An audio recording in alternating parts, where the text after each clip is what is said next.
Hello and welcome back to another Essendon Royals Season 2021 preview.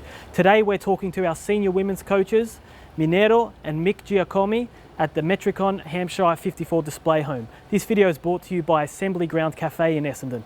Right, Mick, well, welcome to Metricon to talk to us about the senior women's team, which you're obviously a co-coach of. So tell us a little bit about getting involved with the senior women's, because obviously you've been involved in pretty much every other aspect of the club over your career here. So tell us, what's it been like getting involved with the senior women? It's been great. It's been really challenging, and it's really rewarding as well too. I've always, with coaching, I've enjoyed that side of it. Seeing a task that needs to be addressed, and then putting a game plan into play, and then seeing it come to fruition when you see the player actually getting better, evolving. So it's a bit different from coaching males. Yeah. But nevertheless still rewarding. Yeah. Yeah. So. And obviously you're involved with the under 18 boys at the moment as well. Correct. You've done MiniRoos. So what's the real difference between, I guess, coaching players at the start of their career, at the point of their career where they may be looking to get into seniors, to actually coaching seniors? What's the big differences there? I guess the biggest difference in the younger years, it's more about development, it's more about fun, it's more about coordination, it's more about getting to have a love for the game. As you're getting older, you still should have that fun aspect, you should have that passion to want to play, but it becomes a bit more professional. Ultimately, there are requirements on behalf of the club and the player, and they've got to meet halfway. And halfway means that the player's got to put a lot of effort in. For a coach at a senior level to say, come on, you can do better, I know you've got more, is a waste of time. That player at a senior level should be bringing that passion, and then the coach's point of view is more or less directing it and giving it structure. So that's where I find the biggest difference. Whereas kids, just go have some fun, get some games, but the games involve their coordination, using both feet, and like I said, getting them to love the game and stay with it. Fantastic. And obviously the girls are playing State League 1 this year, having been promoted in 2019. Unfortunately, no football in 2020. But how are you preparing for this new challenge? Obviously a higher league this year. How's pre-season been for you? It's moving forward. There've been small steps, to be fair to you. We've had a lot of players wondering whether they're coming back or not, and now we can see they're all starting to drop into place. We've just recently split the squads from the reserves to the seniors, so that's giving us more opportunity to really hone in on what we need to work on. Fitness is just getting there now. That's been a problem, I think, for pre-season, but I can see that starting to improve. We've got a camp coming up next weekend, so we're taking the ladies away. It'll be a little bit about football, but it's more about team building, setting goals for the team and individual players. We have a guest speaker coming down who will talk about empowerment for women, and not just a male game, it's a women's game, so we just want to give them confidence. And that's what training's been involved around as well too. And I think when you have confidence, you can tackle any league. You can only do your best. At the end of the day, we've always been happy to say that if the girls we put out on the park have done the best they can and we still don't get that result, everyone should walk off with their head high. But when we go out there, we might feel intimidated, or we're too scared to try something. Then we can actually reflect upon ourselves and say we could have done better. And that's probably, I think we're trying to get through to the girls that let's go for it. Yep. Give it our best shot.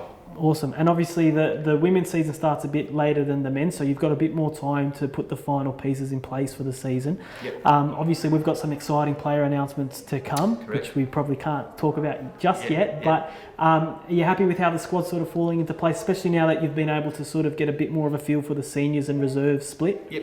Yeah, we are, and like I said, the new players coming on board will fill some of those spots. There's still some available. I think that we're still looking around. The goalkeeper is one that we're currently searching for to find. But we also want to make some spots available for the younger girls and the reserve players to give them some incentive to keep playing. I've never been part of a senior setup where I say, like, this is the final 16 and anyone else doesn't make it, because the seasons are long, we have lack of form, we have injuries, and we always need the reserve players to think they're going to have a chance. And that's what we're trying to do with the club as well too, with this particular team as such. Fantastic. And obviously you're working with Mineiro, who's also involved with coaching the senior women's. What's it been like working with him? Obviously he's a guy with immense experience as a player, played at the highest levels with Brazil and in the Premier League and Brazil League, etc., Bundesliga. What's it been like working with someone with his experience? It's been amazing. Like, I wasn't sure when I was going to first meet him. I did some background work on him to see what he'd done and what he's achieved, and it's been amazing, absolutely amazing. If you had that as a CV, you would walk on air for the rest of your life. So I sort of was when I first met him, a little bit in awe, but the man is a gentleman, and he's very approachable. He has great ideas. Sometimes they get lost in translation to the girls, and that's where I'm sort of coming in, being the conduit between him and them. Mm-hmm. So it's been really good. I'm learning a bit of Portuguese now, so that's good for me. Like I said, there's always a possibility to learn everything off anyone at any time, you know. So yeah, and I want to broaden my coaching understanding as well too. And I think his perspective brings a lot of professionality. Yeah. And I've always said, even to my young kids that I've got at 18 level, I had them at 13. I always talk about, I want to be a professional, I want to be a pro, I want to this. And in their minds, it was about money. Yeah. But I'm always trying to tell them it's just about application. Yeah. It's how much you want it. Like, you know, your Ronaldos and Messis and these champions around the world at the moment, they don't need the money anymore, but they're still giving it everything. And they're still disappointed at the end of the day if they don't get the result, because that's their attitude, that's their application. You know, they never miss a training session. They're probably the first and they're probably the last to leave.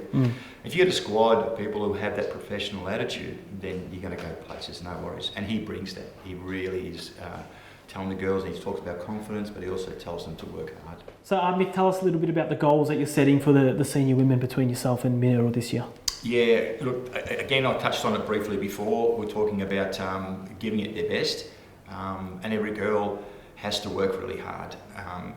And a lot of people, not just the girls themselves working hard, are going to benefit. The rest of the squad will benefit, because then there'll be pressure for positions. You know what I mean? But whilst working hard as well too, they need to be confident in doing it. Try something new. Don't worry about making mistakes. So our goals now is to go out there every training session, every practice match, every full time, like 3-pointer that we have to play for this year, just to try and do your best.